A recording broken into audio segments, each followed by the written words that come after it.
الحمدللہ نحمدہ ونصلی علی رسولہ الکریم. آج سورہ الحاقہ کی آخری آیات پر بیان کرنا تھا، لیکن آج میں نے سوچا کہ نکاح کا خطبہ پڑھا ہے نا، تو اسی خطبے کو تھوڑا ایکسپلین کر دیتا ہوں. بہت سے لوگوں نے نکاح مجھ سے پڑھوائے ہیں نا، تو میں خطبہ پڑھتا ہوں. تو لوگوں نے کئی بار مطالبہ کیا یہ خطبے میں کیا پڑھا جاتا ہے. دیکھو، ہر مذہب میں جب نکاح ہوتا ہے تو مذہبی کچھ رسومات ہوتی ہیں نا. عیسائیوں میں بھی کچھ پڑھ رہے ہوتے ہیں، ہندو بھی کچھ پڑھ رہے ہوتے ہیں، ان کے جو آپ کے جو چکر لگاتے ہیں وہ پنڈت جی کچھ پڑھ رہے ہوتے ہیں نا. تو مسلمان بھی کچھ پڑھ رہے ہوتے ہیں. کیا خیال ہے؟ آپ نے علماء کو دیکھا ہوگا جب نکاح پڑھاتے ہیں تو یہ خطبہ پڑھتے ہیں جو میں نے ابھی پڑھا. تو کیا فرق ہے بھائی اسلام میں اور دوسرے مذاہب میں؟ بڑا فرق تو یہ ہے کہ اسلام نے جو خطبہ بتایا ہے جو سنت سے ثابت ہے، ایک تو وہ سمجھ میں آتا ہے ہر ایک کی، جس کو بھی عربی آتی ہے، نہیں آتی تو وہ عربی میں ترجمہ کروا سکتا ہے. بہت سے مذاہب میں ایسا کچھ پڑھا جاتا ہے کہ وہ وہی سمجھ رہے ہوتے ہیں کہ کیا پڑھ رہے ہیں. اب کچھ پتہ نہیں وہ کیا بول رہے ہوں، کوئی پتہ نہیں جو نکاح پڑھا رہے ہوں بیٹھے تھے ایسی تیسی، وہ دیکھ تیرے ساتھ ہونے والا کیا ہے. ہو سکتا ہے، میں نہیں کہہ رہا ایسا ہوگا، لیکن اگر ہو رہا ہو تو ہمیں کیا پتہ چلے گا بھائی. جب نکاح ہوتا ہے کچھ سمجھ میں آتا ہے. دوسرے مذہبوں کی بات کر رہا ہوں، کچھ بھی لگا لو، گالیاں والیاں بھی ہو سکتا ہے، بڑی اچھی اچھی نصیحتیں کر رہے ہوں، لیکن اسلام میں یہ گڑبڑ آپ کر نہیں سکتے، کیونکہ عربی زبان اس وقت بھی 20 ملکوں کی آفیشیلی زبان ہے، 20 ملکوں کی قومی زبان ہے اور سرکاری زبان ہے، ان کی دفتروں کی زبان ہے. تو اتنی بڑی زبان یہ جو اسلام کے برحق ہونے کی ایک بہت بڑی دلیل یہ بھی ہے کہ 1400 سال پرانی کوئی زبان اس طرح سے محفوظ نہیں ہے جس طرح سے عربی محفوظ ہے. میں نے یہ بیان کیا تھا تو بعض لوگوں نے اس پہ کمنٹس کیے کہ سنسکرت زبان جو ہے وہ بھی تو اتنی صدیوں پرانی ہے، وہ بھی تو محفوظ ہے. بھائی وہ عربی کا 1000واں حصہ بھی محفوظ نہیں ہے اس طریقے سے. وہ چند لوگوں کو معلوم ہے، وہ بھی مخصوص، اور اس میں بھی اتنی چینجنگ ہو چکی ہے کہ ہو سکتا ہے وہ بھی پرانی کتابیں پڑھیں تو ان کی سمجھ میں نہ آئے. عربی تو ایسی خاندانی طریقے سے محفوظ ہے نا، ایسی خاندانی محفوظ ہے کہ آج نبی صلی اللہ علیہ وسلم کے دور سے جو 40 سال پہلے کے شاعر گزرے ہیں، وہ اگر آ جائے نا، یعنی نبی کے دور سے بھی پہلے کے شاعر جو عربیوں میں گزرے ہیں، ان کو اپنا پیغام دینے کے لیے کسی قسم کی مشکل پیش نہیں آئے گی. وہ بات کریں گے، کروڑوں لوگ سمجھ رہے ہوں گے یہ کیا کہہ رہے ہیں. یہ میں اس لیے کہہ رہا ہوں عربی میں بھی کچھ چینجنگ ہوئی ہے، لیکن جو اوریجنل ہے وہ اسی طرح باقی ہے. عربی میں چینجنگ ہوئی، عامی عربی اور ایک فصحا کہتے ہیں اس کو. فصحا الگ ہے، جیسے سعودی عرب میں جب آپ جاتے ہیں تو عام لوگ جو عربی بول رہے ہیں وہ ہماری کھوپڑی میں نہیں آتی ہے، لیکن جب وہ لکھتے ہیں تو وہ فصحا لکھتے صحیح ہیں، پڑھنے میں چینجنگ کر دیتے ہیں، لیکن اس سے جو اصل عربی ہے اس پہ اثر نہیں پڑا، وہ بھی محفوظ ہے.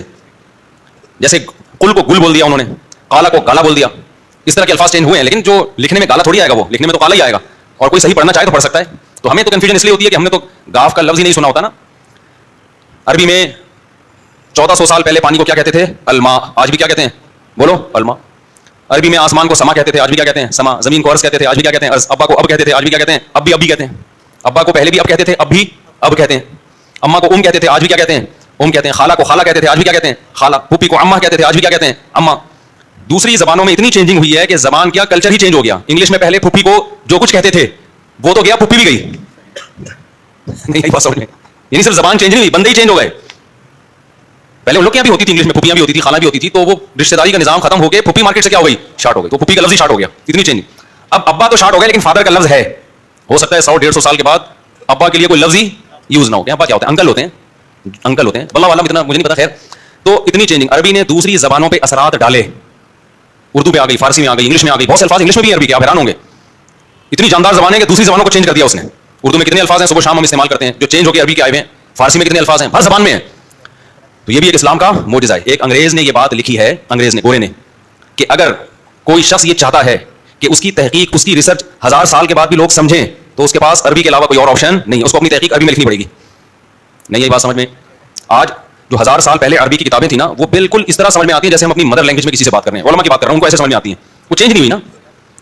یعنی 1000 سال پہلے عربی کتابیں اٹھائیں، 1200 سال پہلے اٹھائیں، صرف مذہب کی نہیں، جو مسلمان سائنسدانوں نے کام کیے، مسلمان تاریخ دانوں نے کام کیے، مسلمان حکیم یا ڈاکٹر جو اس زمانے کے تھے انہوں نے جو تحقیق لکھی جو عربی میں، وہ آج بھی 2 4 کی طرح سمجھ میں آتی ہے. تو اس نے کہا اتنا زمانہ گزرنے کے بعد اگر ایک زبان چینج نہیں ہو رہی، اس کی جو وجوہات ہیں، تو اس کا مطلب 1000 سال کے بعد بھی ایسا ہی ہوگی. آج میں اردو میں تقریر کر رہا ہوں، 1000 سال کے بعد کوئی یہ چینل پہ سمجھے گا تو سمجھ میں آئے گا؟ چینج ہو چکی ہوگی زبان.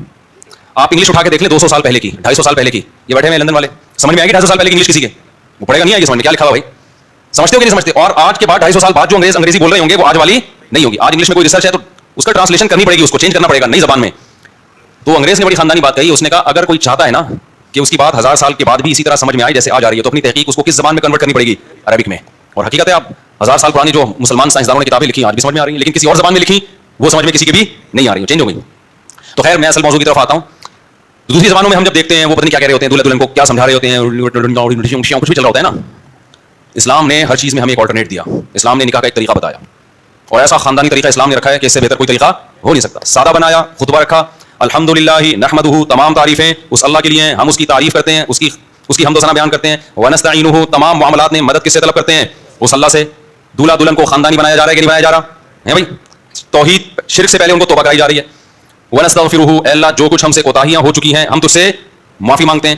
ونؤمن بہ، اسی پر ایمان لاتے ہیں. ونتوکل علیہ، اسی پر پکا اعتماد اور توکل کرتے ہیں. نکاح توکل کے بغیر نہیں ہوتا. جو نکاح میں ایک کالو کا لیٹر لے کے بیٹھے گا ان کیلکولیٹر, اتنی تنخواہ تھی, اتنے بچے, اور بیگم بھی آئے گی تو اتنا خرچہ, تو پلس مائنس کرے گا, وہ کبھی بھی نکاح بولو نہیں کرے. انگریز لے کے بیٹھا رہتا ہے, ابھی اتنی سیلری, پھر بیگم, پھر یہ پراٹھے پراٹھے تو کیا ہوتے نہیں, پھر بھی ڈر رہے ہوتے ہیں. وہ کیا خیال ہے ہم لوگ, کیا تو پراٹھوں کا خرچہ 2 کے بجائے کیا ہو جائے گا, 4 ہو جائے گا. ان کے تو خوراکیں بھی ایسے ہوتے ہیں, تو اس کھا لیا, یہ کھا لیا. تو اس کے باوجود ہم کس پہ توکل کرتے ہیں؟ اللہ پہ. بھائی جو بیگم دے رہا ہے, جس کے حکم پہ نکاح کر رہے ہیں, کھلانا کس کی ذمہ داری ہے؟ اس کی ذمہ داری. ونعوذ باللہ من شرور انفسنا, اے اللہ اپنی جان کے شر سے ہم تیری پناہ مانگتے ہیں. یعنی ہمیں دشمن سے جتنا خطرہ ہے نا, اس سے زیادہ خطرہ اپنے آپ سے. کوئی ایسا الٹا کام نہ کریں جس سے ہمیں نقصان ہو جائے. ونعوذ باللہ من شرور انفسنا ومن سیئات اعمالنا, اپنے برے اعمال کے شر سے ہم تیری پناہ مانگتے ہیں. ونعوذ باللہ من شرور انفسنا ومن سیئات اعمالنا من يهده الله فلا مضل له ومن يضلل فلا هادي له. آگے چونکہ خطبے میں نصیحت بھی ہے نا, اس نصیحت میں اللہ سے دعا مانگی جا رہی ہے, اے اللہ جسے تو سیدھا راستہ دکھائے اسے کوئی گمراہ نہیں کر سکتا, اور جسے تو گمراہ کر دے اسے کوئی سیدھے راستے پہ نہیں ڈال سکتا. لہذا خطبے میں آگے جو نصیحت ہوگی تو ہمیں سیدھے راستے پہ چلا دے, اس نصیحت پر عمل کرنے کی توفیق دے دے. سمجھتے ہو کہ نہیں سمجھتے ہو؟ جلدی سے خطبہ کمپلیٹ کر لیتا ہوں میں نا, پھر آگے بیان بھی ہے نا.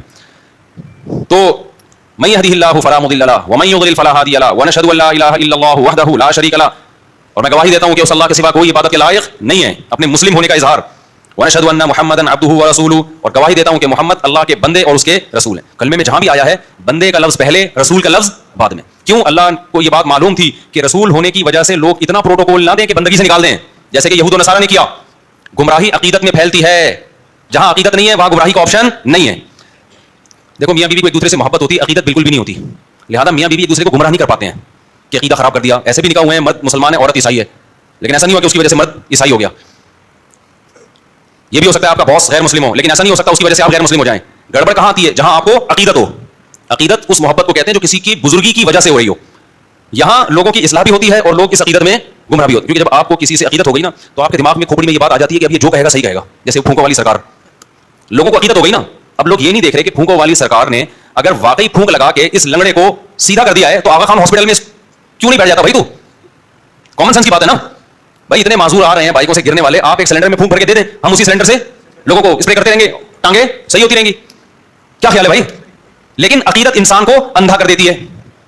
بس لوگوں نے فرض کر لیا پہنچی بھی سرکار ہے, اور پہنچی بھی ہے تو جو مرضی جھوٹ بولتی رہے سرکار, بکواس کرتی رہے, الو بناتی رہے, لوگ نہیں پیچھے ہٹنے والے. وہ آیا تھا نا کہ کوئی عراقی آیا تھا کچھ دن پہلے, وہ پھونکو لگا کے بڑی اس کی تعریف ہے, جی پھونک لگاتا ہے تو یہ ہو جاتا ہے. میں نے کہا 2 نمبر آدمی ہے. کہہ رہے نہیں حضرت آپ کو کیا پتا. تو میں نے کہا بھائی کون سی کرامت کی قسم ہے؟ کرامت کا صدور کبھی کبھار کسی سے ہو جاتا ہے, وہ بھی بزرگ ہو. یہ تو آیا کرامت سینٹر کھولا ہوا ہے اس نے, تو پورا تو کرامت سینٹر کھول لیا اس نے بھائی پورا. تو اتنی کرامتیں تو قرآن میں اہل اللہ کی بیان نہیں ہوئی ہیں جی, ہر ایک کوئی ٹھیک کرتا جا رہے ہیں اور جو مسئلہ ہو اس کا حل اس کے پاس موجود ہے. لیکن ہمارے بڑے بڑے لوگ متاثر تھے, اس کے بعد جب بھاگا تو پتا چلا کہ یہ بھی ڈرامہ تھا. تو یہ عقیدت ہے انسان کو کیا کر دیتی ہے؟ اندھا. اللہ کرے بیوی کو شوہر سے عقیدت ہو جائے, کیا خیال ہے؟ یہ نہیں ہوتی, پتہ نہیں کیا مسئلہ ہے.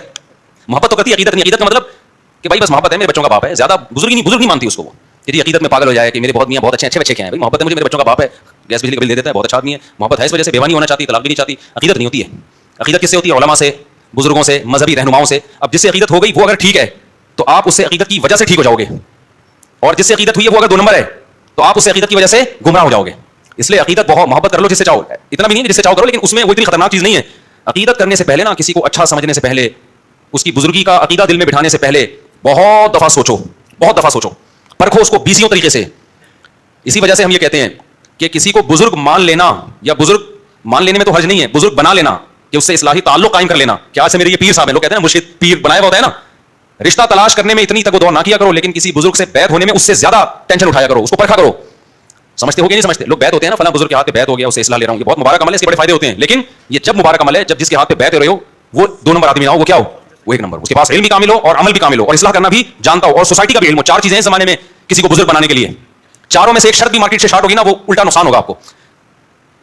میں پہلے مثال سے سمجھاتا ہوں, اصل ٹاپک کی طرف آ رہا ہوں, یہ بات بیچ میں آ گئی نا. دیکھو جب آپ کسی سے جسمانی علاج کراتے ہو, بزرگ کیا کہتے ہیں؟ جس سے روحانی علاج کرایا جائے. روحانی کا مطلب وہ جن چڑیل بھوت والا نہیں, وہ تو بزرگ ہوتے ہی نہیں ہے. اس کے لیے شرط ہے کہ بزرگ نہ ہو تو ہوگا وہ. روحانی کا مطلب یہ ہے کہ دل سے دنیا کی محبت نکل جائے, نیک اعمال کا شوق پیدا ہو جائے, گناہوں سے نفرت ہو جائے. کبھی گناہ اگر خدا نخواستہ ہو جائے تو توبہ کے بغیر سکون نہ ملے. صدقات و خیرات کا جذبہ پیدا ہو جائے, دولت کی محبت نکل جائے, شہرت کی محبت نکل جائے, دنیا کو مسافر خانہ سمجھنا شروع کر دے, جنت کی لالچ پیدا ہو جائے, جہنم کا خوف پیدا ہو جائے, سستی کاہلی جو عمل میں ہو رہی ہے وہ سستی چستی میں تبدیل ہو جائے. اس عمل کو روحانی علاج اور اصلاح کہا جاتا ہے شریعت کی روشنی میں. انسان کی زندگی کے 2 پہلو ہیں, ایک جسمانی اور ایک روحانی. جسمانی ڈاکٹر کہلاتے ہیں, روحانی ڈاکٹر بزرگ کہلاتے ہیں. سمجھ میں آ رہی بات کہ نہیں آ رہی ہے؟ صحابہ کرام جسمانی علاج حکیم اور طبیب سے کرواتے تھے, روحانی علاج کے لیے اللہ نے کس کو بھیجا؟ محمد صلی اللہ علیہ وسلم کو. کیا مطلب؟ یزکیہم, نبی کا کام ہے ان کا تزکیہ کرنا, ان کو گناہوں سے پاک کرنا. तोबा करवाना इनसे, अकीदा भी पाक हो जाए और अमल भी पाक हो जाए। तो ये रूहानी, तो नबी के बाद सहाबा रूहानी मुअल्लिज थे, ताबीइन के बाद ताबीइन तबा ताबीन के लिए ये सिलसिला सीना बसीना आज तक चला रहा है। ये जो चार सिलसिले ना, नक्शबंदी, कादरी, सोहरावर्दी और चिश्ती, ये चारों सिलसिले इसी की कड़ी है कि बाकायदा फिर अहलुल्लाह ने, अल्लाह वालों ने इसको बाकायदा एक मुरतब किया, इसको एक निजाम बनाया।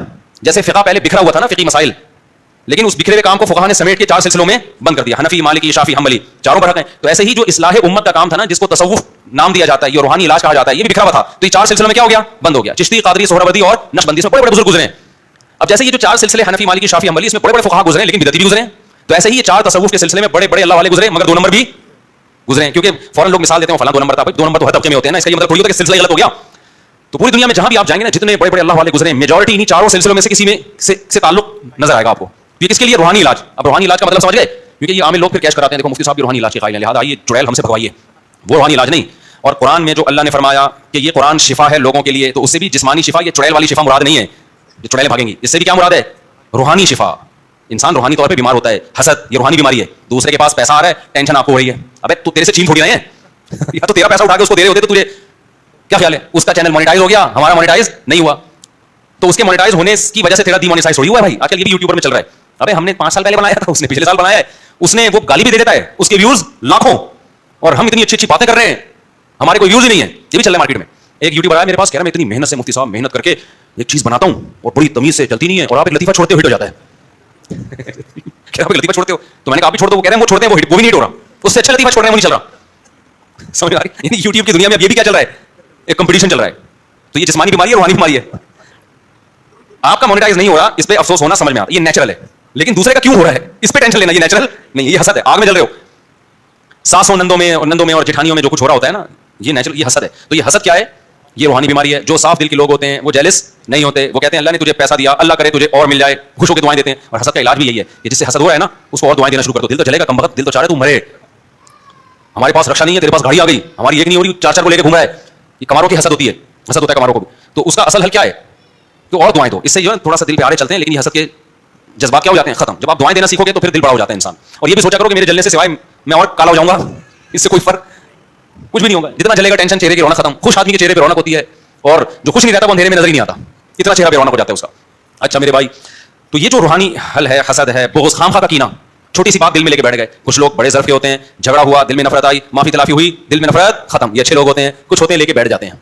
ऊंट का कीना मशहूर है ना, हर जानवर में अच्छी बातें भी होती हैं, कुछ बुरी खसलतें भी होती हैं। ऊंट में बड़ी अच्छी अच्छी खसलतें हैं, बहुत मेहनती है, लंबे लंबे सफर करता है, थकता नहीं है। ज़रबतु बिहद्दी हज़रबल क़िमार इम्मा लिहादा व इम्मा लिज़ा। मुझे मुतनब्बी के शेर वो पूछती ऊँटनी की तारीफ में याद आ जाते हैं। फिर मुतनब्बी, पहले ज़माने में लोग ऊँटों पे बड़े लंबे लंबे सहराओं को तय करते थे, उस सहरा में जान जाने का खतरा होता था। मुतनब्बी अपनी ऊँटनी पे ना लंबे लंबे सफर किए इसने, हिजाज की सरजमीन से इराक, मिस्र, दिमेश्क, पता नहीं कहाँ कहाँ गया है, बड़े बड़े लंबे लंबे रेगिस्तान क्रॉस किए हैं। तो अपनी ऊँटनी की फिर तारीफें करता है, क्योंकि ऊँट जो है ना वो चलना शुरू करता है एक खास रफ्तार के साथ, और चलता चला जाएगा, चलता चला जाएगा, चलता चला जाएगा, ना खाएगा ना पिएगा, वो लंबे लंबे सहरा, फिर सहराई तूफानों को भी बर्दाश्त करता है वो। उसकी अल्लाह ने आंखों की डिजाइनिंग ऐसी की है कि रेत उसमें फंसती नहीं है, और कैसे संजीदगी के साथ, बुर्दबारी के साथ चलता। एक दिन भी मालिक से नहीं कहेगा बस कर यार, कोई और काम लगा दे मेरे, है भाई। अला कुल्लु माशियतिल खैज़ला फिदा कुल्ली माशियतिल हैदा। हो सकता है प्रोनाउंसिएशन में कोई गलती कर रहा हूं मैं, क्योंकि बहुत पुराना शेर है, अभी पूरे अल्फाज याद नहीं मुझे। मुतनब्बी कहता है जितनी भी हसीन लैलाएं हैं ना, वो मेरी ऊँटनी पे फिदा हो जाएं, मेरी ऊँटनी उससे अच्छी है। यानी लोग औरतों पे आशिक होते हैं, कह रहे मैं किस पे आशिक हूं? अपनी ऊँटनी पे, क्योंकि इसने मुझे जो कामयाबी दिलाई है वो इंसानों ने मुझे वो कामयाबी नहीं दिलाई। तो उसी पे वो एक शेर बस करके असल टॉपिक कराता हूं। उस शेर के भी तो क्या करें, इतना जबरदस्त शेर आ गया ना दिमाग में। तो कहता है कि मैंने ऐसे ऐसे सफर किए हैं, ज़रबतु बिहद्दी हज़रबल क़िमार, जैसे जुआ खेला जाता है ना, तो मैंने ऊँटनी पे बैठ के वादी तीह को क्रॉस किया है। और ये वादी तीह इतना तवील मैदान है कि ये जुआ है, या आ या पार, मैंने इस पे बैठ के ये जुआ खेला है, और इसने मुझे वो जुआ जिताया है। इम्मा लिहादा व इम्मा लिज़ा, या तो मौत या कामयाबी। तो फिर कहता है कि मैं चलते चलते चलते चलते उस रेगिस्तान में हम जब थक गए, तो फिर मैंने ऊँटनी से पूछा, वो पहला शेर नहीं याद आ रहा मुझे पूछे भी टाइम हो गया ना उसको काफी। फ़क़ुल्ना लहा अय्ना अर्दुल इराक़, याद आ गया। फ़क़ुल्ना लहा अय्ना अर्दुल इराक़ फ़क़ालत व नहनु बितुरबानिहा। मैंने उनसे पूछा बता भाई इराक़ कितना दूर है? उसने कहा मेरे कदम इराक़ की मिट्टी को छू रहे हैं, बस पहुंच गए हम, अगला स्टेशन हमारा क्या है? इराक़। तो ये ऊँट पे बात कहां से आ गई? हाँ, तो ऊँट कितनी कुर्बानियां देता है और क्या क्या उसमें खासियतें हैं, लेकिन एक ऐब है उसमें, अगर दुश्मनी भी आ जाए ना, भूलता नहीं है। आप ऊँटों की लड़ाई देख लें, हम जब ऊँट खरीदने गए ना, तो 2 ऊँटों को बंदे खेल खेल में लड़वा रहे हैं। मैंने कहा बेटा इनको अगर लड़वा दिया ना, क़यामत आ जाएगी, ये लड़ाई छोड़ेंगे नहीं।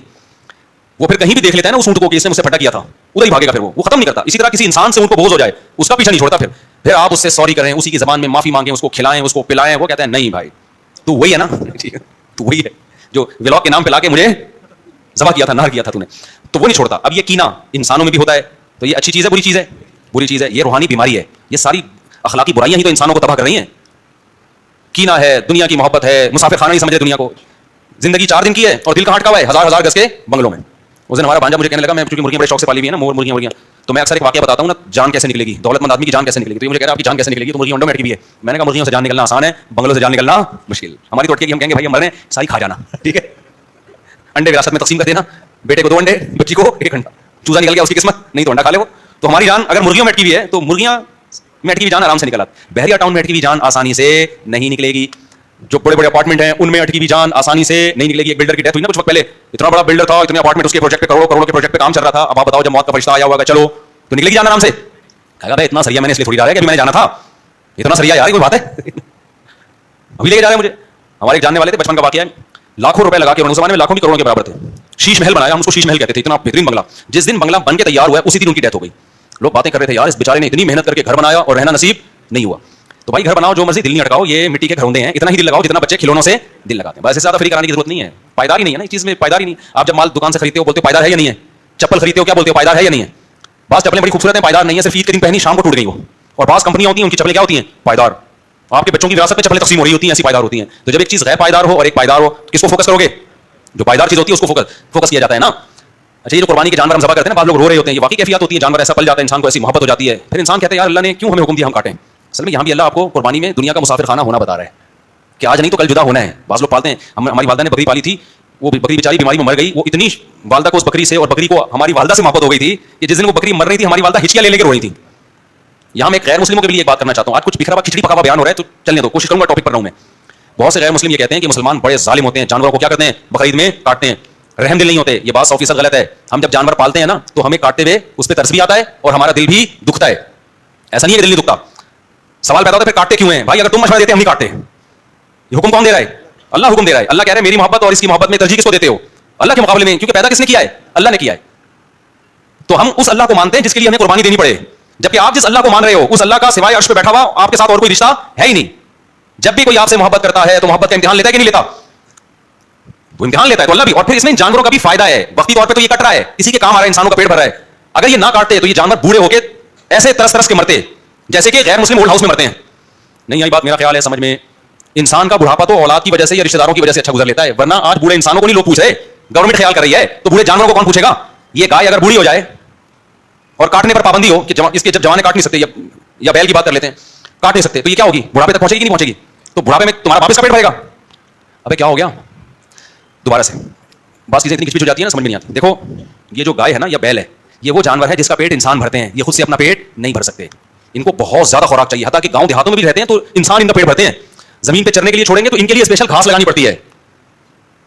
کچھ جانور ایسے ہوتے ہیں نا جنگلوں میں خود ہی پل جاتے ہیں. یہ جو 4 قسم کے جانور ہیں نا, اونٹ, گائے, بھینس, بکری, یہ خود نہیں پلتے. یہ ہزاروں سال پہلے بھی انسان ہی پالتا آیا ہے. ان کا پیٹ کون بھرے گا؟ انسان. ہمیں یاد ہے بقرعید میں گائے بھاگ گئی, 3 دن کے بعد ملی تو پیٹ چپک کے اندر ہو چکا تھا, اس کا پیٹ نہیں بھرا کیونکہ کہاں سے کھاتی اتنا. ارے بلی تو گلی محلے میں گھومے گی, وہاں سے کھڈی کھا لی اس نے, ایک کتے نے ادھر سے کچھ کھا لیا, پیٹ بھر گیا اس کا. ان کا ایسا نہیں ہے, ان کو پوری دیر چاہیے گھاس کی ایک ٹائم پہ.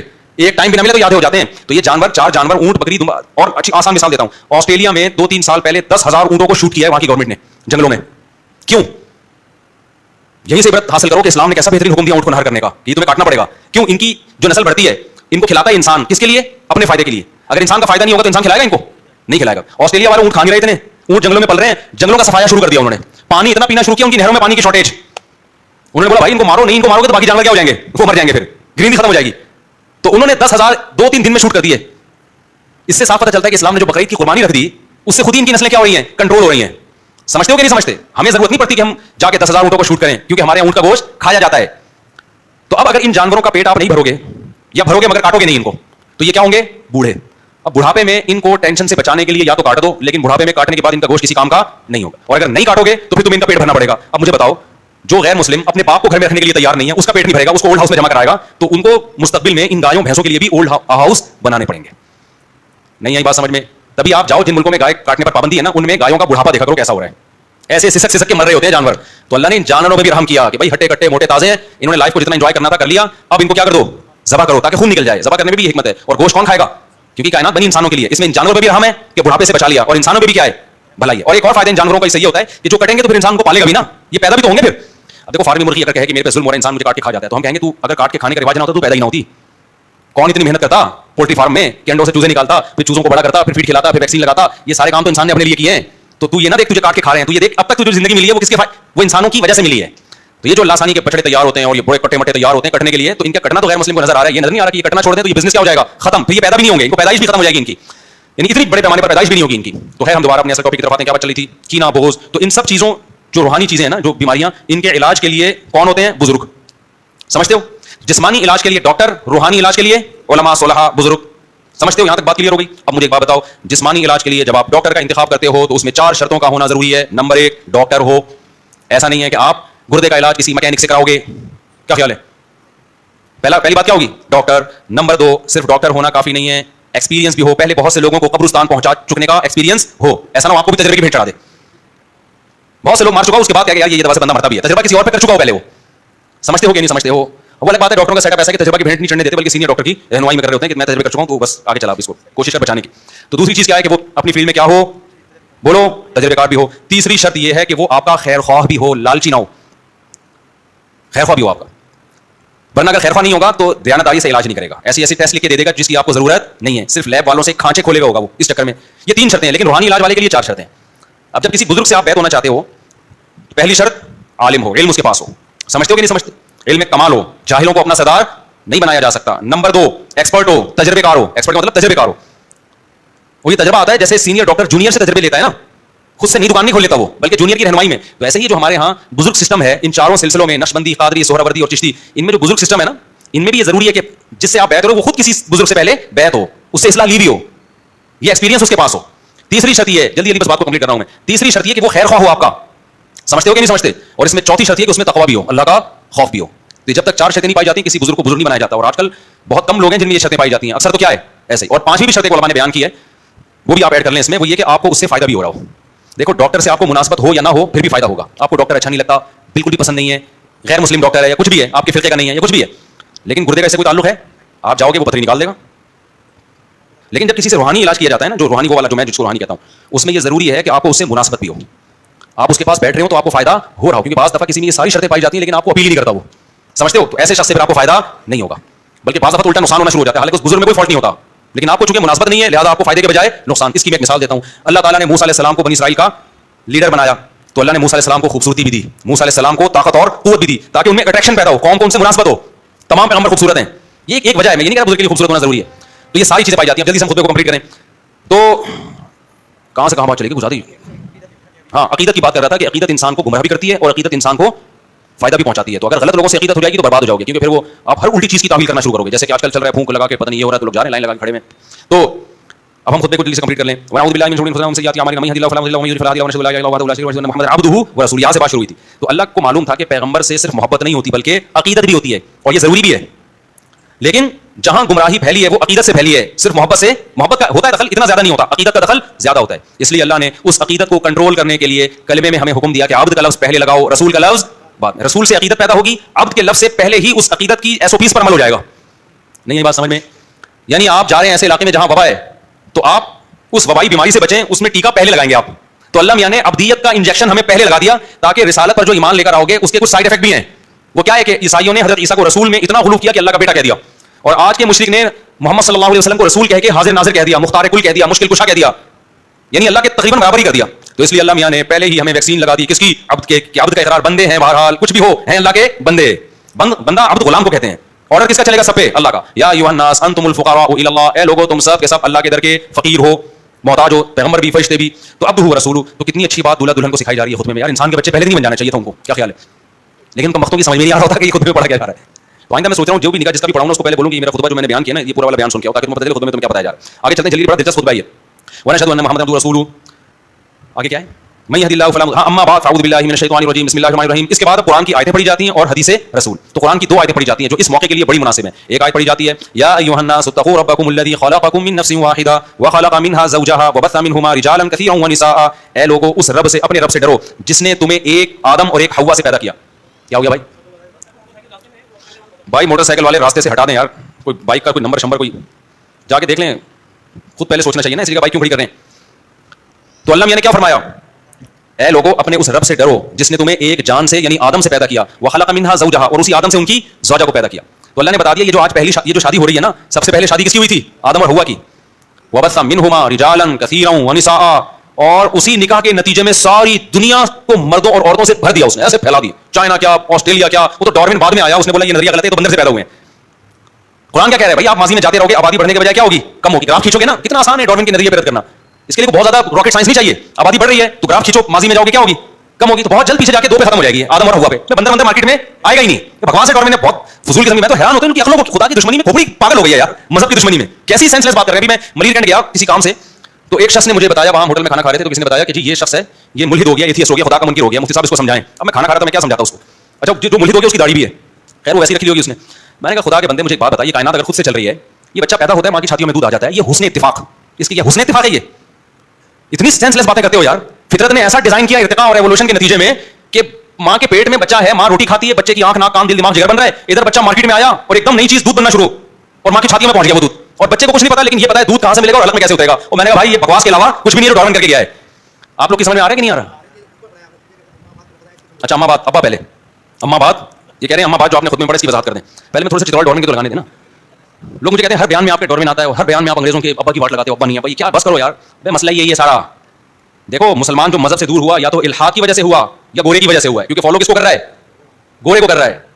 یہ ایسا ہی ہے جیسے نبی صلی اللہ علیہ وسلم ہر دعوت میں مشرکین عرب کے بتوں کے بارے میں بتاتے تھے. کیوں؟ ان کے لیے مسئلہ کیا تھا, جب تک ان کے دل سے ان بتوں کی محبت نہیں نکلے گی وہ توحید کے راستے پہ نہیں آئیں گے. تو جب تک آپ کے دل میں گورے کے کلچر کی محبت نہیں نکلے گی, کیونکہ فالو اسی کو کر رہے ہیں, اور جب تک یہ سائنسدانوں کو جو باپ بنا لیا ہے نا, سائنس کو تو ہم بھی مانتے ہیں, لیکن اتنا باپ نہیں بناؤ کہ افورڈ نہ کر سکو قیامت کے دن پھر اللہ سے آگے نہ لے کے جاؤ. تو یہ نکالنا ضروری ہے, اس کے بغیر رکاوٹیں پہلے دور کی جاتی ہیں نا, پھر آگے روڈ کیا ہے, صاف ہے, تو رکاوٹیں دور نہیں ہو رہی ہیں.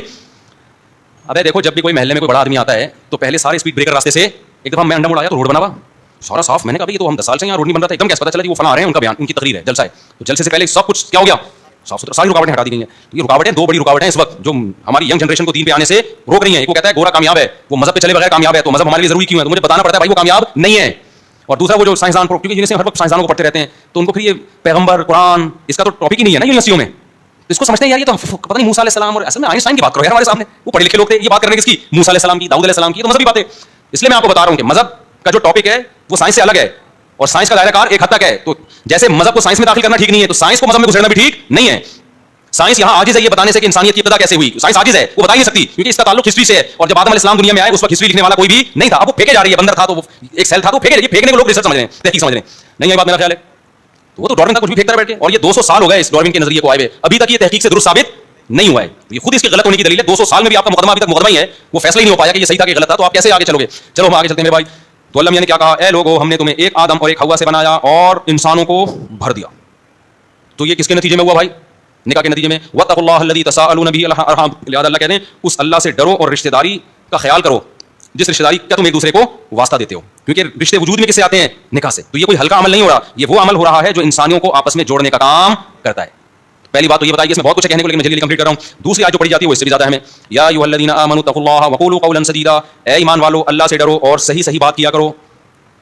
دولہا دلہن کو سمجھایا جا رہا ہے اللہ سے ڈرو اور کیا کرو, بات ٹیڑھی میڑھی, کیونکہ جیسے ہی شادی ہوتی ہے ٹوپیاں کرانے کا بازار لگ جاتا ہے. جھوٹ بازاری کیا ہو جاتی ہے؟ شوہر بیوی کو ٹوپی کراتا ہے, بیگم شوہر کو, وہی وہ والا لطیفہ نہیں ہے, آج سے تو میری کائنات بھی ہو, میری مسرت بھی ہو, میری راحت بھی ہو. کہتی ٹھیک ہے, وسیم بھی تم ہو, غفار بھی تم ہو, اور ستار بھی تم ہو. پہلے ٹوپی کرا رہی تھی, بتا نہیں رہی تھی نا نام. تو اللہ میاں نے کیا کہا, قولوا قولا سدیدا, بات کیا کرو سیدھی سیدھی راستی کی بات. اس سے فائدہ کیا ہوگا؟ یصلح لکم اعمالکم, اللہ تمہارے اعمالوں میں سدھار پیدا کر دے گا. جب غلط بیانی سیکھ لیتا ہے, ساری رات دوستوں کے پاس بیٹھا ہوا ہے, بیگم کو ٹوپی کرا رہا ہے, میں یہاں گیا تھا, میں مدنی مسجد گیا تھا, میں یوں گیا تھا, جھوٹ پلوت کا ایک بازار گرم ہوتا ہے نا, اس سے ایک دوسرے پہ اعتماد ختم. جب میاں بیوی کو ایک دوسرے پہ اعتماد ختم ہو گیا تو پھر برائی ان کے لیے آسان بھی, اور جھوٹ بولنا جب آسان تو برائی کرنا آسان. جب آدمی کو پتا ہے میں پکڑا گیا تو مجھے سچ بولنا پڑے گا, تو کہتا ہے ایسا کام ہی نہ کرو جس میں مجھے جھوٹ بولنا پڑے. کہ اپنے آپ چاہتے ہو نا سیدھے سیدھے چلتے رہو, تو سیدھے سیدھے رہو بھائی, 2 نمبریاں مت کرو, زبان کو کنٹرول کر لو, گھمایا نہ کرو بات کو. اس میں نکاح سے پہلے بھی بات ہے, نکاح سے پہلے بھی لوگ باتوں کو اپنی صحیح تنخواہ نہیں بتا رہے ہوتے, لڑکی والوں کو جھوٹ بول رہے ہوتے ہیں, کروڑوں روپے شو کر رہے ہوتے ہیں. جب شادی ہو جاتی ہے تو بیگم یہ توقع رکھتی ہے تو یہ روزانہ مجھے پیزے کھلائے گا, وہ کھلا نہیں رہا ہوتا, تو پھر لڑائی جھگڑے. آپ پہلے ہی بتا دیتے بھائی میں دال کھلاؤں گا, ٹھیک ہے شادی دیر سے ہوتی, یہاں نہ ہوتی کہیں اور ہوتی, لیکن ہوتی تو پائیدار نا. کیا ہو گیا بھائی جان؟ پائیدار ہوتا ہے نا رشتہ. شروع سے جھوٹ بول رہے ہوتے ہیں. وہ لکڑ کا کام ہے نا, ایک لطیفہ میں اکثر سناتا ہوں. ایک رشتے لینے کے لیے کوئی گیا, لڑکی والوں نے پوچھا آپ کا بیٹا کیا کرتا ہے؟ انہوں نے کہا لکڑ کا کام ہے. انہوں نے کہا لکڑیوں کا بزنس تو ہے, کوئی کیا کرتا ہے, کوئی فیکٹری ہے یا کوئی فرنیچر کی مارکیٹ ہے, کیا ہے؟ ہم نے بول دیا لکڑیوں کا بزنس ہے, اس کا اپنا ذاتی بزنس ہے. اب امپورٹ کرتا ہے, ایکسپورٹ کرتا ہے, جنگل کی درخت کاٹتا ہے, کیا کرتا ہے بھائی؟ آپ کو بتا دیا ماشاءاللہ اللہ کا دیا سب کچھ ہے, ہمارے بندے کا بچے کا کام کیا ہے؟ لکڑ دا پرسنل بزنس ہے. انہوں نے وہ بھی سر پہ کھڑے ہو گئے, انہوں نے صحیح طرح منہ سے پھوٹ کرتا کیا, انہوں نے کہا جامع مسجد کے باہر مسواکیں بیچتا ہے. تو میرے بھائی جامع مسجد کے باہر مسواکیں بیچنا بری بات نہیں ہے, لیکن اس کو لکڑ کا کام کہنا کیا ہے؟ पूरी बात सीधे बता दो यार, रिश्ता होना होगा हो जाएगा, नहीं होगा तो। लेकिन हर आदमी चाहता है कि बड़ी जगह हाथ मारे, मुझे ये चाहिए, मुझे वो चाहिए, उसमें झूठ बोल रहा होता है। फिर जिस रिश्ते की बेस झूठ पे कायम होती है, औरत को फिर कभी शौहर पे एतमाद नहीं होता। औरत ने भी झूठ बोला होता है, बात दफा मर्द को एतमाद खत्म पे झूठे लोग हैं क्या, हर बात में फिर झूठ की बुआ आ रही होती है, वो सच भी कह रहे होते हैं तो लगता है झूठ। तो इसलिए अल्लाह ने ये कहा। फिर आगे जो हदीस पढ़ी जाती है, नबी सल्लल्लाहु अलैहि वसल्लम ने फरमाया अन निकाह मिन सुन्नती, फरमाया निकाह क्या है, मेरी सुन्नत, ताकि दूल्हे का कॉन्फिडेंस बहाल हो, और अगर पहले से वो कॉन्फिडेंट है तो उसके कॉन्फिडेंस में इजाफा हो जाए कि मैं कोई बुरा काम नहीं कर रहा हूं, लिहाजा पकड़ा भी गया तो कोई ऐसी बात, क्योंकि पकड़े जाने के बाद दूल्हों को क्या होता है, डर होता है। क्योंकि मैं जब कर रहा था मुझे सबसे बड़ा डर था, मैं पकड़ा गया तो होगा क्या मेरा, क्योंकि मेरा अपने भाई मेरी शादी में नहीं आया। जो दोस्त, दूसरी की बात कर रहा हूं, जो दोस्त अहबाब थे जिन्होंने वादे किए थे, वो एंड टाइम पे मार्केट से क्या हो गए, शॉर्ट, यार हम भी पिटेंगे, तो मैं अकेला रह गया। तो बड़ी मुश्किल से 2-3 दोस्त मैंने उधार लिए, मैंने कहा 1 घंटे के लिए उधार दोस्त बन जाओगे, तो ये मसाइल होते हैं। तो इसलिए अल्लाह ने फरमाया कि अन्य नबी से कि निकाह मिन सुन्नती, निकाह क्या है, मेरी सुन्नत, पहला भी हो दूसरा भी हो सुन्नत है, बहरहाल तो घबराने की बिल्कुल भी जरूरत नहीं है।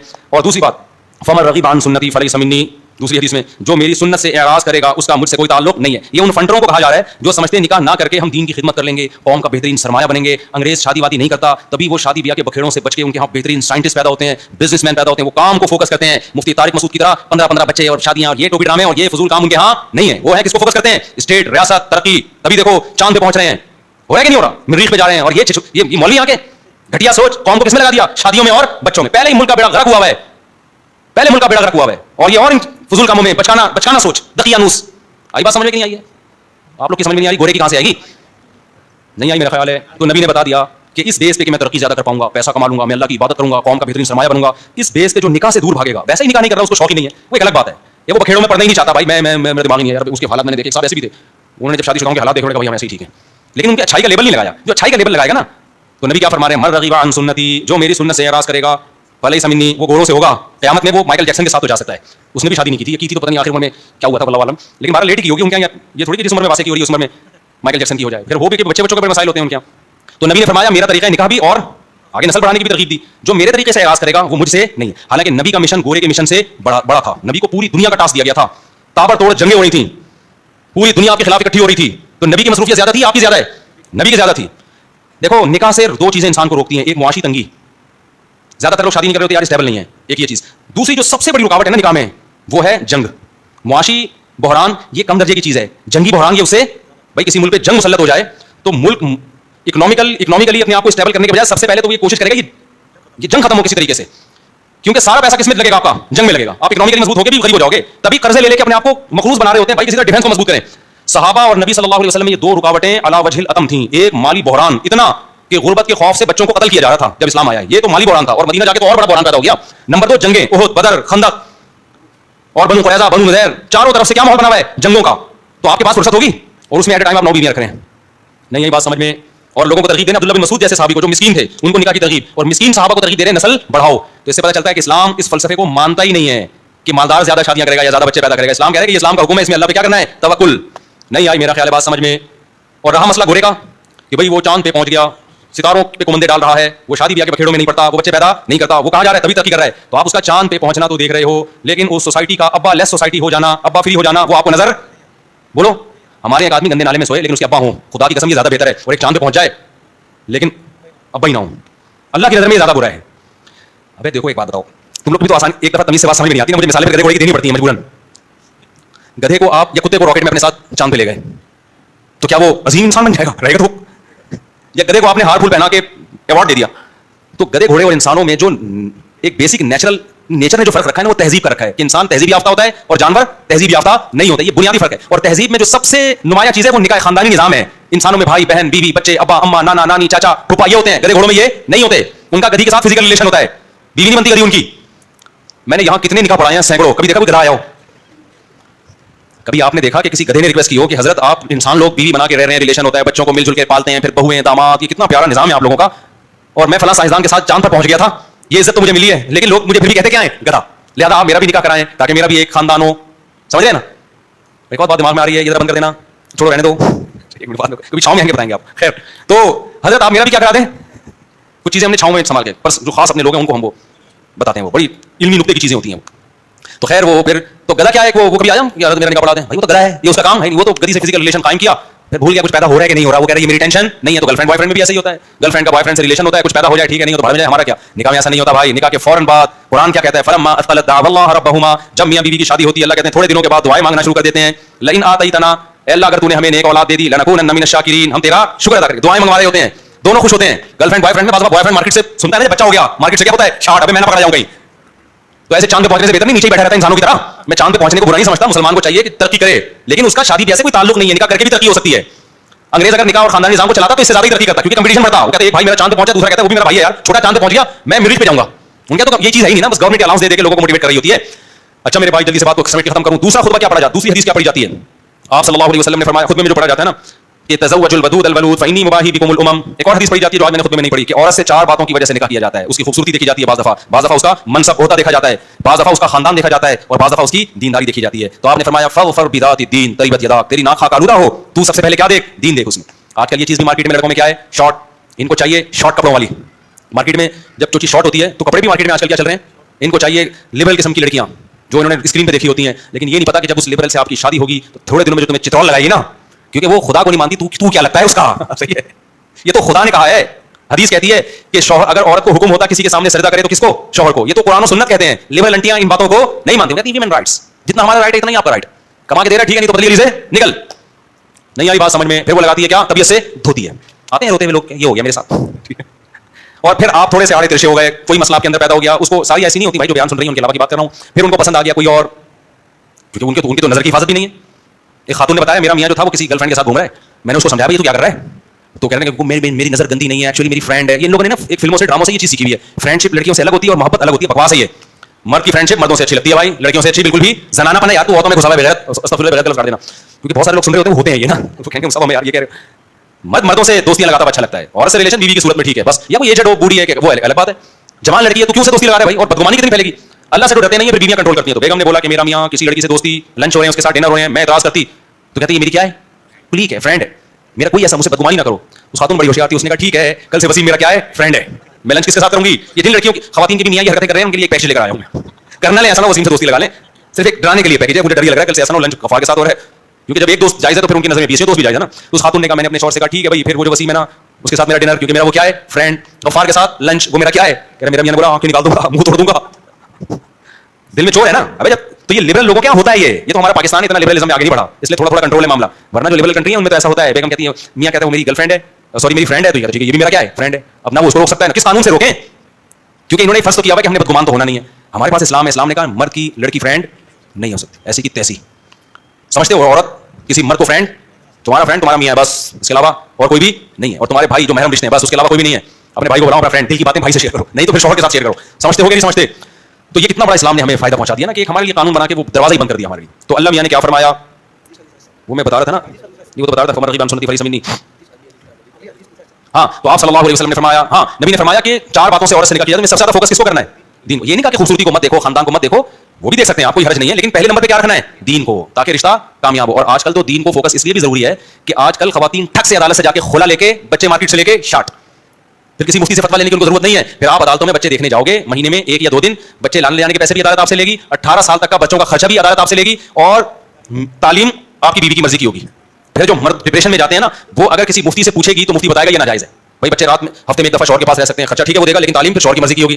مفتی تو کنٹرول کر لے گا, دونوں کا خیال کرے گا. وہ یہ نہیں کہے گا کہ بچے چھین لو ماں سے, نہ بچپن میں بچے کس کا حق ہے, ماں کے پاس رہیں گے. یہ مفتی گائیڈ کرے گا, دونوں کی رعایت کرے گا, کیونکہ وہ قرآن کی آیت جانتا ہے, لا تضار والدۃ بولدھا ولا مولود له بولدہ. اللہ قرآن میں کہتے ہیں میاں بیوی میں بچوں کی وجہ سے نہ باپ کو نقصان پہنچایا جائے نہ ماں کو. اللہ تو دونوں کی رعایت کر رہا ہے, لیکن عدالتیں دونوں کی رعایت نہیں کرتی. عدالت طلاق کے بعد 100% کس کو فیور دیتی ہیں, عورت کو. مرد کی کا بیڑا غرق. تو آپ نے لبرل انٹی سے شادی کر لی, لبرل انٹی آپ کو لوہے کے چنے چبائے گی عدالت میں. مذہبی تو بیچاری فتوا لے گی کہ میرا کھلا ہوا بھی ہے کہ نہیں ہوا, صحیح ہے نا, بلکہ پہلے وہ دیکھے گی کہ بلا وجہ مرد سے کھلا مانگنا بھی حرام ہے, کوئی معقول ریزن ہوگی تو مانگے گی, ورنہ نہیں مانگے گی. پھر بچوں کے بارے میں بھی شریعت کے احکام کو فالو کرے گی. تو اس لیے میرے بھائی یہ 4 دن کے مزے ہوتے ہیں, دیندار عورت کو تلاش کرو, دیندار کو. اور پھر اللہ میاں نے کیا فرمایا, حدیث میں کیا آتا ہے, آپ نے فرمایا تزوجوا الودود الولود فانی مباہی بکم الامم. یہ بھی خود میں پڑھا جاتا ہے کہ ایسی عورت سے نکاح کرو تو تمہیں اولاد دے. لبرل انٹیاں ان کے اولاد کا سیٹ اپ نہیں ہوتا, کہتے ہیں ایکچولی ہم تو بچے پیدا کرنے کی مشین ہے. آدمی کمانے کی مشین ہے, ساری زندگی کماتا رہے گا, بچے پیدا کرنے کی مشین نہیں ہے عورت. لیکن بچے پیدا کرنا اس کی ذمہ داری ہے, جو صرف اسلام نے نہیں بلکہ نیچر نے لگائی ہے. یہ نیچر نے اس کی ذمہ داری لگائی ہے. اب نیچر سے کیسے بغاوت ہوگی, اور ہم تھوڑی کہہ رہے ہیں کہ پیدا کرتی رہے, اس میں وفا بھی کیا جا سکتا ہے. ایک وفا ہوتا ہے کہ بھائی 2-3 بچے ہو گئے تو صحت کے لیے یا نہیں پالے جا رہے, ایک وفا اس لیے ہوتا ہے, ایک ہوتا ہے بچے چاہیے ہمیں 2-3, یہ غلط وفا ہے. نہیں یہ بات میرا خیال ہے آج کل جو وفے ہو رہے ہیں 2 ہو گئے, ہمیں نہیں چاہیے, 3 ہو گئے, ہمیں نہیں چاہیے, یہ والا وفا اسلام نہیں مانتا. ایک ہوتا ہے 2-3 ہو گئے تھوڑا ریسٹ کر لیں, وہ ایک الگ ٹائپ کا وفا ہے, اور اس کی بھی ضرورت غریبوں کو ہے, مالداروں کو تھوڑی ہے. مالداروں کے پاس تو بچے پالنے کے لیے ماسیاں ہوتی ہیں, دائیاں ہوتی ہیں. میں تو مالداروں سے کہتا ہوں نسل مت روکو. تمہاری بیگم اگر ناز نخرے والی ہے کوئی بات نہیں, بچے کو چائلڈ ہوم کہتے ہیں اس کو, چائلڈ کیئر, اس میں رکھ لو یار. عرب میں ایسا ہوتا تھا, بھائی مالدار ہوتے ہیں ہم نہیں ٹینشن لینا چاہ رہی, तो पैदा कर ले, दाई रख ले। कुरान ने कहा है ना कि दाई से भी दूध पिलवा सकते हो, उसको पैसे दे दो, बच्चा वो पाल लेगी, थोड़ा बड़ा हो जाएगा, ला के दे देगी तुम्हें। अरब ऐसा करते थे। तो जो दौलत वाली खवातीन है वो ये काम कर ले, नस्ल मत रोकें, नस्ल से आपका बेड़ा गर्क हो जाएगा। आपकी मेडिकली भी आपके लिए नुकसानदेह है, ये बुढ़ापा भी जल्द आएगा, मेंटली सेहत के लिए भी नुकसानदेह है, और बुढ़ापे के लिए तो बहुत ही जहर है, तन्हाई में दिन गुजरेंगे बुढ़ापे में। खैर, और आखिरी हदीस जो खुतबे में पढ़ी जाती है वो क्या है? आप सल्लल्लाहु अलैहि वसल्लम ने फरमाया तज़व्वजू वला तकूनू करुहबानी नसारा। ये बड़ी खानदानी हदीस। आपने फरमाया निकाह करो, ईसाइयों के पादरियों की तरह मत बनो।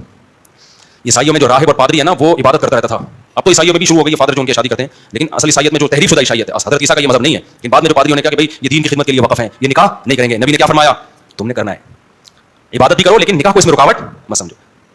हम ईसाई थोड़ी हैं, हमारे तो मज़हब का हिस्सा है भाई निकाह करना। इमाम अहमद इब्न हंबल ने बड़ी प्यारी बात कही। उन्होंने फरमाया कि एक वो शख्स है जो निकाह नहीं करता, बच्चे भी नहीं है, इत्मीनान क़ल्ब के साथ अल्लाह अल्लाह करता है, तहज्जुद कभी क़ज़ा नहीं हुई, फजर पहली सफ़ में, कुछ है ही नहीं वो लेने देने वाला, ठीक है ना, आता है, फिर इशा की नमाज़ पढ़ के जाता है, फिर चाश पढ़ता है, फिर ये करता है, फिर वो करता है, वो अभी इन सारी नमाज़ें उसकी सेटिंग पे चल रही हैं और दीन की खिदमत में लगा हुआ है, अल्लाह अल्लाह हर वक्त।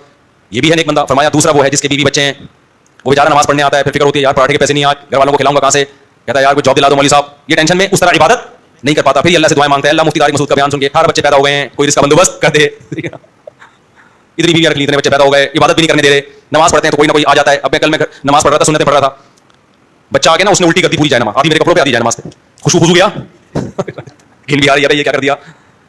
अब जो सूफी टाइप के लोग बोलेंगे एक्चुअली क्या है, हम तो खुशबू लगा के वो छिड़क के नमाज पढ़ेंगे, लेकिन हमें जरा भी तकलीफ, क्योंकि अब अल्लाह के लिए कर रहे हैं, अल्लाह इसी में क्या है खुश। अल्लाह कहता है मुझे ये लाइफ पसंद है। अल्लाह क्या कहता है? वो जो मालदारों की लाइफ है ना, हर चीज सलीके से तमीज से रखी हुई है, क्योंकि बच्चा तोड़ फोड़ करने वाला घर में, अब मालदारों के घर में जाओ ना जिनके बच्चे नहीं होते, मैं देखता हूँ सबके घर ऐसी चीजें, जो 20 साल पहले तस्वीर लटकी हुई थी, 20 साल के बाद भी उसी तरह तस्वीर क्या है, जो गुलदस्ता 30 साल पहले रखा हुआ था अब तक क्या है, वहां रखा हुआ, हिला नहीं अपनी जगह से। वो इस पे वो बड़ा फखर करते हैं, हमारे यहाँ ऑर्गेनाइज्ड फैमिली है। ये फैमिली कहाँ है तुम्हारी? सिर्फ ऑर्गेनाइज्ड है ये, इसको फैमिली थोड़ी बोलते हैं, ठीक है, सिर्फ ऑर्गेनाइज्ड है भाई। और चादरें वादरें तकिया बिस्तर सब अपनी जगह, ऐसा वेल ऑर्गेनाइज्ड लोग हैं ये। आप मेरे घर आओ ना, जो चीज आपको जहां नजर आ रही है 5 मिनट में वहां से क्या होगी, वो बच्चे ने इधर कर दी उधर कर दी, कोई चीज घर में जगह पे होती नहीं है। हमने अपने लॉकर बनाए हुए, वो एक अलग, उसमें बच्चे नहीं घुसते। बच्चा कभी नमाज नहीं पढ़ने देगा आपको, कभी कमर पे आके बैठ जाएगा, सरदा लंबा हो गया भाई, एक अल्लाह के लिए सरदा लंबा होता है, इसलिए होता है कि आप मजबूर हैं लंबा सरदा करने पर, आप उठ नहीं सकते, सही है ना। फिर कभी टैं टैं की आवाजें आना शुरू हो जाएंगी किसी बच्चे की, आदमी कहेगा यार ये कोई टाइम होता है भाई, तू टैं टैं लगा दिया तूने। तो हमें तो ये वाली लाइफ क्या है अच्छी लगती है, बच्चे दाएं बाएं चीजें कर रहे हैं। अच्छा बच्चियां तो और ज्यादा घर की रौनक है। बच्चियां क्या करती हैं, झाड़ू पकड़ के, झाड़ू भी ऐसे लगाती हैं, एक से यहाँ कचा गया, अगले ट्रिप में वापस आ गया वो सारा का सारा, ऐसे ही होता है ना। आदमी कहता है भाई तू ना लगा, तो लेकिन देती भी झाड़ू। फिर मेरी छोटी बच्ची ने इतनी शरारत की कि कपड़े धोने, मैंने छोटी बच्ची थी तब टप्पे धोने, ये उसको टोटली जबान में तप्पे धोने, मुझे बार बार अबू मैंने तप्पे धोने। मैंने कहा नहीं कर, रात के 2 बजे।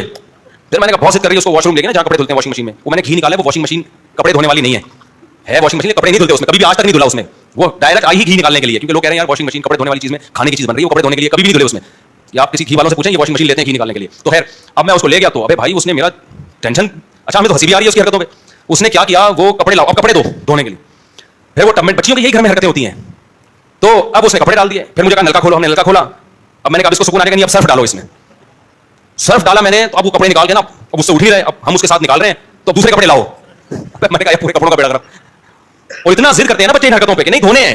जब बहुत ज्यादा हो गया, मैंने कहा बेटा ये ज्यादा हो गया है, सारे कपड़े का बेड़ा गर्क हो जाएगा, उसके तो शौक ही खत्म नहीं हो रहा। ये ऑर्गेनाइज्ड फैमिली है, ऑर्गेनाइज्ड। ये जो ऑर्गेनाइजेशन हमें नजर आ रही है ना, और मालदारों के घरों में, खुदा की कसम इससे ये बदनज़मी 1000 गुना बेहतर है। अफराद तो है घर में। हमारे नाना से लोग पूछते थे, उनकी बड़ी माशाल्लाह औलाद थी, इंतकाल हो गया 99 साल में, खुश थे तभी तो 99 साल में गए ना दुनिया से, क्योंकि बच्चे भी हैं, औलाद भी। उनसे कोई पूछता था कि आपके घर में खैरियत है, वो कहते हैं खैरियत कम वक्तों के यहाँ होती है भाई, बदकिस्मतों के यहाँ, जिनके यहाँ कोई होता ही नहीं है, बंदे ही नहीं होते, ना बेटे ना बेटियां, ना पोते ना पोतियां, ना बहू ना दामाद, उनके यहाँ खैरियत ही खैरियत। जो गुलदस्ता जहाँ रखोगे 10 साल के बाद भी वहाँ, ये खैरियत है या नहीं है? कह रहे हमारे तो माशाल्लाह अफराद हैं, बच्चा आएगा वो गुलदस्ता उठा के इधर कर देगा, कूलर खोल के चले जाएंगे, भेजो किस काम के लिए, जाके किसी और काम में मशगूल हो जाएंगे।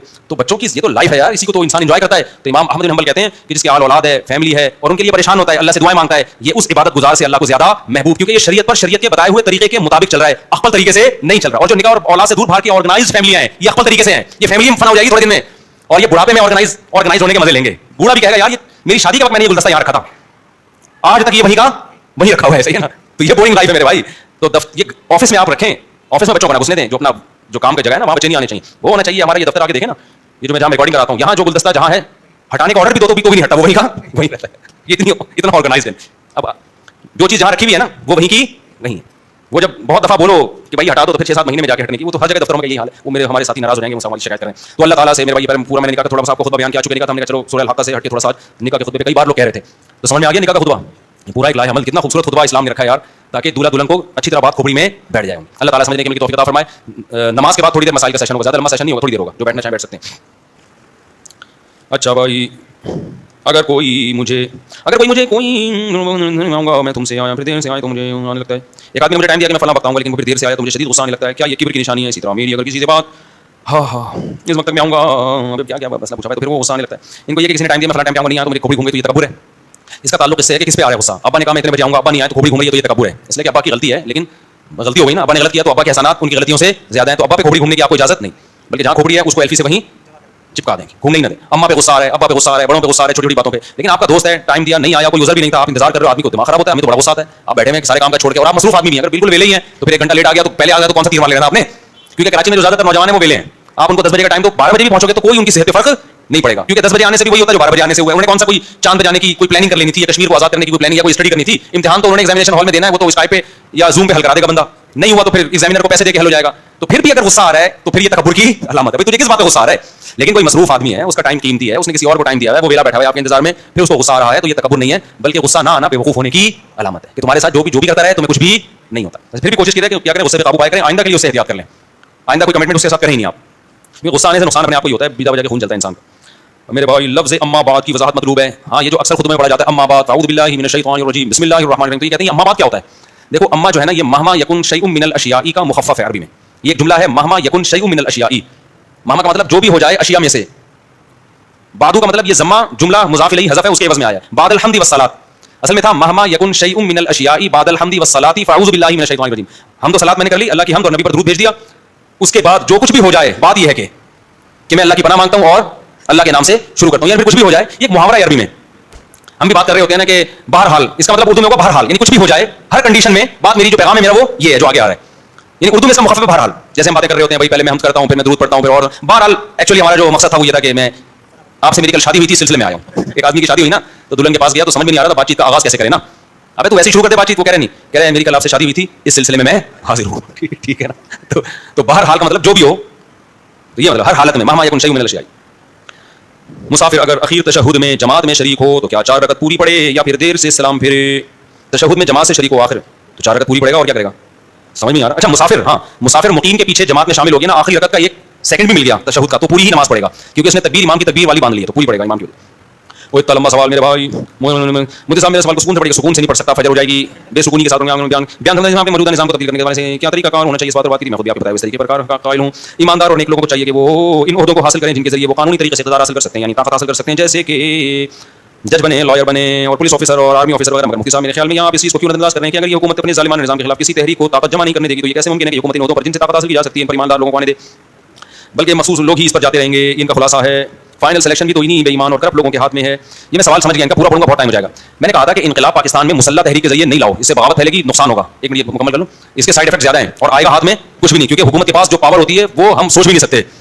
तो जब भी बगावतें होती हैं नाकाम होती है, इस्लामी तारीख इस पर गवाह है, हमेशा इसके नुकसान हुए। तो इनकलाब लाने का तरीका भाई आर्मी ऑफिसर अच्छे हो, आप लोग भेजो अपने बच्चों को आर्मी में, जजेस में, पुलिस ऑफिस, जो भी ब्यूरोक्रेसी है CSS करवाओ, नेक लोगों को आगे जाए। वो इसका जवाब दे दिया जा रहा है कि नेक लोगों को आगे जाने नहीं देंगे, ये बात 100% गलत है। ये बात जब दुरुस्त होती है जब हुकूमत में A to Z और ब्यूरोक्रेसी में A to Z करप्ट लोग होते, ये मुशाहिदे के खिलाफ है। ये बात वो कर सकता है जो इन लोगों से मिला ना हो। हम तो मिलते हैं सुबह शाम हर तरह के तबके से, आर्मी में एक से एक खानदानी लोग पड़े हुए हैं, करप्ट भी हैं, खानदानी भी हैं, पुलिस में करप्ट भी हैं, खानदानी भी हैं। यकीन ना आए ना, मैं कभी DSP और SHO को लाऊंगा और उनके वाकयात उनकी जबान से सुनवाऊंगा कि इस SHO ने, इस DSP ने कौम के लिए क्या क्या कुर्बानियां दी हैं। हम तस्वीर का एक रुख देख रहे होते हैं, दूसरे रुख को कैसे कैसे डाकुओं को पकड़ा है, कैसे कैसे मुकाबले किए हैं। तो इतना बदगुमान जो हम होकर बैठे हुए हैं ना, अपने अलावा सबको बुरा समझना हमने शुरू कर दिया है। इतना बदगुमान होने की बिल्कुल भी जरूरत नहीं है। ये भी एक किस्म का तकब्बुर है कि आप समझे सारे गलत हो गए। इसका मतलब तू ही आपको नहीं कह रहा भाई, जिसने सवाल किया, मैं स्टाइल है मेरा नहीं है। तो इसका मतलब जो बयान करने वाला वही एक फरिश्ता आसमान से नाज़िल हुआ है। जजेस में भी एक से खानदानी है। जामिया तो रशीद ने कि जब जजेस से ताल्लुकात हुए और ब्यूरोक्रेट से ताल्लुकात हुए तो बड़े बड़े खानदानी लोगों को मिले हैं उसमें, जिनकी बड़ी बड़ी कुर्बानी आर्मी में, फौज उसमें, पुलिस में, जजेस में, ब्यूरो, और इसके अलावा जो आप CSS जो करके ब्यूरोक्रेट्स बनते हैं उनमें आप जाओ तो एक से खानदानी भरा हुआ है। तो अगर आप अच्छे लोगों को इन शोबों में भेजोगे तो खानदानियों का रेशो क्या होगा, बढ़ जाएगा, और गैर खानदानियों का रेशो क्या हो जाएगा, कम हो जाएगा। तो अभी मुल्क के हालात इतने खराब नहीं है कि ऊपर किसी नेक आदमी को आने ही नहीं देंगे, ऐसा नहीं है। हाँ मुश्किलात होती हैं, रिश्वत करप्शन की वजह से बसा औकात बुरे लोग आगे चले जाते हैं, लेकिन आपके अंदर अगर कोई सलाहियत हो तो रास्ता सबके लिए खुला हुआ है, जाते हैं अच्छे लोग भी जाते हैं। तो इसलिए अगर आपने अच्छे लोगों को भेजना छोड़ दिया और आपने कहा नहीं जी हम अचानक एक बगावत करके इनकलाब लेकर आएंगे, तो उससे नतीजा ये निकलेगा कि जो रही सही इम्कानात हैं उसका भी बेड़ा गर्क, और पाकिस्तान 100% एक सेकुलर स्टेट बन जाएगा फिर। तो इसलिए अपने रुख सही रखें, उसके नताइज देर से आएंगे लेकिन पायदार होंगे। जैसे तुर्की में देख लो ना, तुर्की में उन्होंने तैयब उर्दुगान ने मुसल्लह बगावत नहीं की है। तैयब उर्दुगान के जो रूहानी बाप दादा थे उन्होंने 50 साल पहले एक विजन बनाया था कि हम इस तरह से इनकलाब लेकर आएंगे, और आहिस्ता आहिस्ता उस ट्रैक पर वो चल पड़े। अब अगर तैयब उर्दुगान बिल्कुल हार भी जाता है ना, तो एक तैयब उर्दुगान नहीं है, इतनी तैयब उर्दुगान तुर्की में पैदा हो चुके हैं कि इस दफा इलेक्शन में आ जाता है जाते वो लोग। लेकिन हमारे अगर कोई शख्स आता है ना लीडर बनके, तो वो गया तो उसकी तहरीक गई, खत्म, उसके दुनिया से जाते ही खत्म। तो तुर्की में जो उन्होंने मेहनत की है वो लीडर बनाने की फैक्ट्रियां तैयार कर ली उन्होंने, समझ रहे हैं। अबे भाई मुझे एक बात बताओ, आम के मौसम में आम आता है, एक आम घर में रखा हुआ है, वो कोई खा गया, आप डिप्रेशन में, आम मुझे मिला ही नहीं, आम कोई बच्चा खा गया, मैं अब आम ही नहीं खाऊंगा, तो घर वाले क्या बोलेंगे? भाई एक आम नहीं है, आम के दरख्त भी हैं और उससे आम उतर भी रहे हैं, सीजन भी है, ये खत्म हो गया बच्चा। ये हरकतें बाप तो नहीं बच्चे कर रहे होते हैं ना। एक आम बच्चे के लिए घर में रखा हुआ था, आपने खा लिया, ये दूध था उसमें मलाई मैंने खा ली। मैं अपनी मिसाल दूं ना, गर्म दूध की गर्म मलाई मैं कभी भी नहीं छोड़ता। जो दूध जब बॉयल होता है ना, उसमें जो गर्म गर्म मलाई होती है ना, ठंडी मलाई नहीं, फ्रिज वाली दूध की गर्म मलाई, वो देख के मजा आ जाता है इंसान। कभी आप अपने खर्चे पे ट्राई करके देखें, दूध की गर्म मलाई उतारें, ओहो सुन के इतना मजा आ रहा है, नाश्ते में खाए मजा ना आए, पैसे वापस। डॉक्टर को बताने की पूछने की भी जरूरत नहीं है, फौरन डॉक्टर के कोलेस्ट्रॉल है ऐसी की तैसी कोलेस्ट्रॉल की, भागो दौड़ो फिर खाओ। तो ये सारी नियमतें अल्लाह ने किसके लिए पैदा की हैं? नेचुरल चीजें खाओ मेरे भाई। पास डॉक्टर बड़ी जुल्म कर रहे होते हैं, क्रीम खिला रहे होते हैं, वैसे तो आमतौर पे डॉक्टर नहीं खिलाते, लेकिन कुछ होते हैं इस टाइप के भी, वो जो पैकिंग की क्रीम नहीं होती वो जहर है भाई, वो जहर है, वो मत खाओ। तो ये जो दूध की होती है ना मलाई, ये हम बचपन से खा रहे हैं अल्हम्दुलिल्लाह। जैसे ही मैं किचन में जाता था तो हमारे घर में दूध में मलाई होती थी, मैं चम्मच लिया, हड़प कर गए, फिर वालदा गुस्सा होती थी, दूध का बेड़ा गर्क कर दिया, तो वो अल्हम्दुलिल्लाह आज तक रूटीन चल रही है। तो अब मेरे घर वाले तंग आके अब कंप्रोमाइज कर लिया उन्होंने। मैं जाता था ऐसी मलाई उतार उतार के ना खा जाता हूँ मैं, नहीं छोड़ता। तो पहले बड़ी घर में इस पे वो होता था मसाइल, दूध, क्योंकि दूध के वो सारा वो फैटलेस हो जाता है ना बिल्कुल ही, तो बड़ी लड़ाइयाँ हुई हैं घर में इस पे। फिर घर वाले आगे आ गए भाई, मैंने कहा भाई मैं इस पे कंप्रोमाइज, अगर करना है तो दूध बॉयल करके कहीं और ले जाकर ठंडा करो, इसको छुपा दो, इसको फ्रिज में कहीं भी, मलाई पहले हटा के बेच दो, घी बना लो, खा जाओ, बच्चों को खिला दो। मेरे सामने गर्म दूध की अगर ताजा मलाई ऊपर तैर रही होगी किसी कीमत पे, मैं उसको नहीं छोड़ूंगा, ऐसी की तैसी। अच्छा खैर, ये हकीकत बता रहा हूँ, आप इसको डायलॉग समझ रहे हो, घर वालों को पता ही नहीं छोड़ेगा। तो अब क्या है कि जी आम की मिसाल पे आ जाते हैं, मलाई पता नहीं कहां से आ रही, ठीक है। आम रखा हुआ था, बच्चे ने खा लिया, आपने खा लिया, अब बच्चा रो रहा है, टांगे मारा, अबू आम खा गए, आम कहां है मेरा? तो आप क्या बोलोगे? बेटा कोई आम मार्केट से शॉर्ट थोड़ी हुआ है, दरख्त पे आम लगे हुए हैं, और ये मौसम भी अगर खत्म हो गया तो दरख्त थोड़ी खत्म हुए, अगले महीने अगले साल दोबारा आम। तो विजन इस तरह का होना चाहिए कि लीडर को चाहिए कि लीडर बनाने की फैक्ट्री तैयार करके जाए। वो एक लीडर मरता है, दूसरा आ जाए, दूसरा मरे, तीसरा आ जाए। ऐसा नहीं हो कि लीडर मार्केट से शॉर्ट तो पूरी तहरीक का बेड़ा गर्क। तो इस स्टाइल में काम करने की जरूरत है। वो स्कूल सिस्टम अपने हाथ में लें, कॉलेज सिस्टम अपने हाथ में लें, यूनिवर्सिटी अपने हाथ में लें, क्योंकि यूनिवर्सिटियां हैं, स्कूलिंग है, जहां से लीडर तैयार होते हैं। तो ये आपके हाथ में होंगे तो फिर यहां से अच्छी लीडरशिप तैयार होगी। एक दफा नहीं होगा, अगली दफा में आ जाएगा, उसके बाद आ जाएगा, वो फिर जाके तब्दीली करेगा। जैसे तुर्की पाकिस्तान से अब भी ज्यादा लिबरल कंट्री है, पता है आपको? तुर्की में अभी भी है, पाकिस्तान से बहुत ज्यादा है, अब भी लिबरलिज्म इल्हाद बहुत ज्यादा है, लेकिन तुर्की सही ट्रैक पे ट्रैवलिंग उसने शुरू कर दी। ऐसे जैसे हमने जाना पेशावर है, तो आप पेशावर के करीब आप मुल्तान पहुंच चुके हैं, लेकिन ट्रैक आपका चेंज हो गया है, और तुर्की अभी कराची में पेशावर से बहुत दूर है, लेकिन जो ट्रैक उसने इख्तियार किया है, जिस पे ट्रेन उसकी चल रही है, वो कहां जा रहा है? बेशक वो खुशहाल खान खटक में बैठ के जा रहा हो, ट्रेन है ना खुशहाल खान खटक, अल्लाह दुश्मनों को भी ना बिठाए उसमें, क्योंकि उसमें जब आप बैठ गए ना तो पेशावर के अलावा कहीं भी जा सकते हो। वही हो जाएगा 50-50 वाला किस्सा। 50-50 आता था ना पुराने जमाने में, उसमें दिखाया कि कराची की ट्रेनों का पहले हाल क्या होता था ना, कि लाहौर में बच्चे बैठे हैं, समर वेकेशन है, स्कूल की गर्मियों की छुट्टियां गुजारने के लिए कराची आ रहे हैं, तो ट्रेन बड़ी लेट होती थी उस जमाने में, तो लाहौर से चढ़े हैं वो, कराची पहुंचते पहुंचते बच्चे बड़े हो गए ट्रेन में ही हकीकत, और जवान बूढ़े हो गए। जो बच्चों की पैंटें थी ना वो नेकरें बन गई थी, यानी बड़े हो गए ना, तो वो पैंट उनकी नेकर बन गई। तो उसमें दिखाया कि वो जब कराची स्टेशन पे उतरे हैं ना, तो वो जो जवान आदमी होते बूढ़े हो चुके थे, तो बूढ़े बेचारे इतने, उन्होंने खिड़की से हाथ बाहर निकाला, बेटा कराची पहुंच गए। उन्होंने कहा पहुंच गए, ये कहा वो मर गए, तो उनका टाइम पूरा हो गया था। खुशहाल खान खटक हो गई, अल्लामा इकबाल एक्सप्रेस हो गई, ये वो ट्रेनें हैं कि किसी की गुनाह माफ करवाने हो आपने, किसी की जिंदगी ट्रेन की नजर करनी हो तो इसमें उनको बिठा दो। तो लेकिन ट्रैक अगर सही होगा तो एक ना एक दिन कहां पहुंचेगा? पेशावर पहुंच जाएगा। आपके सिमत सही नहीं है तो पाकिस्तान की सिमत सही नहीं है, गलत ट्रैक पे जा रहा है। दीनदार लोग सही सिमत में मेहनत नहीं कर रहे, वो जज्बाती बातें ज्यादा हो रही है, मेहनत कम हो रही है। तो ट्रैक सही हो जाएगा ना तो आज नहीं तो कल अच्छा रिजल्ट आएगा। तुर्की लिबरल कंट्री है, लेकिन जा किसकी तरफ रहा है? इस्लाम की तरफ जा रहा है, तो वो पहुंच जाएगा एक दिन इंशाल्लाह इस्लाम की तरफ। तो हमें भी ट्रैक दुरुस्त करने की जरूरत है, वरना सलाहियतें मेहनतें बर्बाद होंगी, मेहनत बहुत होगी, आउटपुट कुछ भी नहीं होगा उसका। मुफ्ती साहब, जिस तरह जुनैद जमशेद ने अपनी जिंदगी बदलने की कहानी सुनाई, आप सईद अनवर की भी ऐसी दास्तान सुना दें। अगर नहीं मालूम तो उनसे कहें वो खुद ही किसी बयान में सुना दें, हम सईद अनवर भाई को बुलाएंगे इंशाल्लाह, उनसे आपके सामने खुद सुनवाएंगे, ठीक है ना? तो रास्ते में तो बताऊंगा भाई, लोग आपकी दास्तान सुनना चाहते हैं, सुना देंगे आपको इंशाल्लाह। और कोई सवाल तो नहीं भाई किसी का? चलो काफी हो गया, क्या आप क्या पूछ रहे हैं? बस आखिरी सवाल। जी जी जी, अच्छा सबके सामने नहीं बता, ठीक है, साइड पे आ जाए, छांव में आ जाए, इनको छांव में ले आए, पहले चेक कर लें, बम बम ना हो। बहुत दफा आदमी कहते हैं सबके सामने में फटना नहीं चाहता, मैं नहीं चाहता कि बिला वजह लोगों का नाम हालात ऐसे ही ना कराची। चलो भाई, सुभान अल्लाह व बिहम्दिही, अशहदु अल्ला इलाहा इल्ला अंता, अस्तगफिरुका व अतूबु इलैक।